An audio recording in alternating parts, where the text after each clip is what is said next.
Gaza पर फिर हुई बमों की बारिश, हॉस्पिटल के बाद चर्च बना निशाना, मौत बनकर बरसी मिसाइल और रॉकेट, मौत का आंकड़ा पहुंचा 6000 के पार। अमेरिका खुलकर कर रहा है इसराइल का सपोर्ट, अब हथियारों के लिए देगा इसराइल को अरबों डॉलर। दोस्तों, इसराइल और हमास के बीच चल रही ये जंग थमने का नाम नहीं ले रही है। हर रोज गाजा पर बमों की बारिश हो रही है और सैकड़ों मासूमों को मौत के भेंट चढ़ने पड़ रहा है। सबसे ज्यादा दुख की बात यह है कि मरने वाले में सबसे ज्यादा अधिक मासूम बच्चे हैं। इसके बीच अमेरिका पूरी तरह से खुलकर इसराइल के सपोर्ट में कूद पड़ा है। हॉस्पिटल हादसे के बाद जहां दुनिया भर में इसराइल का विरोध हो रहा है, वहीं अमेरिका इसका पूरा साथ दे रहा है। यहां तक इसराइल से लौटते ही जो बाइडेन इसराइल के सपोर्ट में बयान दिया है, और खबर तो यह भी है कि बहुत जल्द अमेरिका ने इसराइल को हथियार खरीदने के लिए एक बहुत बड़ा अमाउंट देने वाला है। ऐसे में ये समझाना काफी आसान हो जाता है कि अमेरिका इस लड़ाई को रोकना चाहता है या ज्यादा बढ़ाना। साथ ही अमेरिका के किस तरह सामने आने से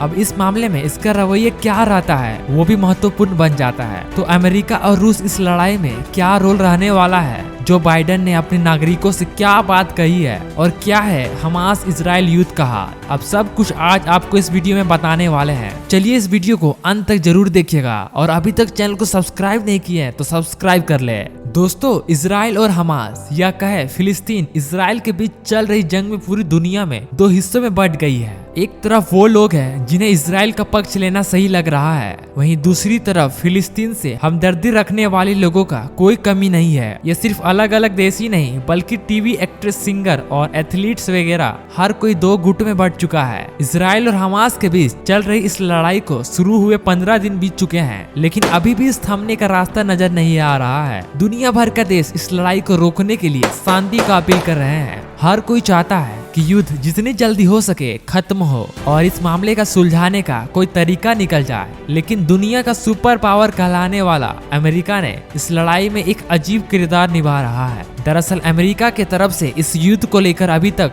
जो रिस्पॉन्स आया है, उसमें लड़ाई को रोकने के जंग के मंशा ज्यादा दिखाई दे रही है। आपको बता दें कि अभी हाल ही में इसराइल ने गाजा के हॉस्पिटल अल अहली अरब में मिसाइल से हमला किया था, जिसमें सैकड़ों बच्चे मासूम तकरीबन 8 लोग मारे गए थे। युद्ध में एक हॉस्पिटल को निशाना बनाना क्रूरता का हद है, और इसी के चलते अस्पताल पर हमला होने के बाद दुनिया भर में इसराइल के खिलाफ प्रोटेस्ट शुरू हो गए थे। इनफैक्ट बहुत से देश यह विरोध प्रदर्शन अभी भी जारी है, और अपना विरोध बढ़ता देख इसराइल ने तुरंत इस हमले से अपना पल्ला झाड़ लिया था। उनका कहना था कि हमला उन्होंने नहीं किया है, बल्कि यह हादसा फिलिस्तीन इस्लामी जिहाद के द्वारा दागे गए रॉकेट मिसफायर करने से हुआ है। हालांकि आपने इस बात को साबित करने के लिए इसराइल के पास कोई सबूत नहीं है। साथ ही अभी तक जितने भी वीडियोस और इस हादसे के चश्मदीदों के बयान सामने आए हैं, उन्हें देखकर यही लग रहा है कि हमला इसराइल ने जानबूझकर किया था। दुनिया के ज्यादातर देश इस हमले के लिए इसराइल की निंदा कर रहे हैं, लेकिन इस बीच अमेरिका पूरी तरह से खुलकर इसराइल को सपोर्ट कर रहा है। दरअसल जिस समय यह हमला हुआ उसी समय अमेरिका प्रेसिडेंट जो बाइडेन पहुंचे थे। हालांकि इस हमले की वजह से उनके इसराइल पहुंचने से मीडिया में इतना कवरेज नहीं मिल पाया था, लेकिन आपने इस छोटे से दौर के दौरान जो बाइडेन ने Israeli prime minister Benjamin Netanyahu से मुलाकात की और उन्हें अपना सपोर्ट देने का पूरा आश्वासन भी दिया। यहाँ गौर करने वाली बात यह है कि जो बाइडेन ने कहा कि हॉस्पिटल हमले के लिए इसराइल नहीं बल्कि PIG और हमास को ही जिम्मेदार मानते हैं, यानी उन्हें इसराइल पर पूरा भरोसा है। इसके अलावा वो इसराइल को हथियारों के रूप में $10 मिलियन की फंडिंग भी देने वाले हैं। दरअसल इसराइल से लौटते ही प्रेसिडेंट जो बाइडेन ने अपने ऑफिस से नागरिकों को संबोधित करते हुए ये साबित किया कि अमेरिका इसराइल के साथ है और वो हथियारों के रूप में उन्हें फंडिंग भी देने वाले हैं। इसराइल के साथ साथ अमेरिका ने यूक्रेन और ताइवान को फंडिंग देने के बात कही है। इतना ही नहीं, पिछले काफी दिनों से चर्चा सुर्खियों में है अमेरिका इस युद्ध में अपने सैनिकों को उतारने वाले।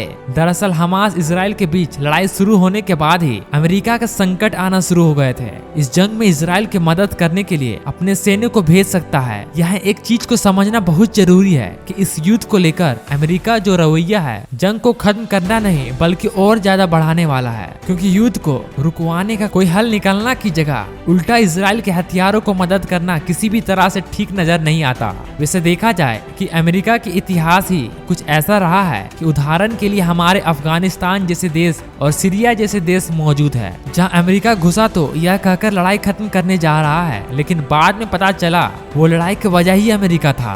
अब इस बात पर रूस का क्या रवैया है यह देखना बहुत ही जरूरी हो गया है, क्योंकि एक तरफ रूस का जो काम पहले से ही फिलिस्तीन के तरफ से और दूसरे अमेरिका द्वारा इसराइल की मदद करना, यूक्रेन का बैक करना कहीं ना कहीं रूस के इस युद्ध में कूदने की संभावना को बढ़ा रहा है। देखिए, रूस और अमेरिका के पास बहुत नहीं बनती और जब से यूक्रेन के खिलाफ युद्ध छिड़े हैं तब से इसके रिश्ते और काफी ज्यादा खराब हो गए हैं, क्योंकि अमेरिका शुरुआत से ही खुलकर यूक्रेन के सपोर्ट में रहा है। ऐसे में अमेरिका का इजराइल के साथ होना इस बात के लिए काफी है कि रूस के इस लड़ाई फिलिस्तीन का पक्ष लेने वाले हैं, और देखा जाए तो रूस काफी हद इस चीज को जाहिर भी कर चुका है। दरअसल अभी हाल ही में अली अरब हॉस्पिटल में हमला होने के बाद रूस और यूएई में एक साथ मिलकर यूनाइटेड नेशन और सिक्योरिटी काउंसिल के साथ एक इमरजेंसी मीटिंग के साथ की। इस मीटिंग के दौरान इसराइल की तरफ से बयान जारी किया गया था कि वो बॉर्डर के थ्रू मिस्र से राजा पहुंचाई जाने वाली मदद की रुकावट नहीं बनेगा। आपको बता दें, जब से युद्ध शुरू हुआ है तब से इसराइल ने गाजा के चारों तरफ सीज कर दिया,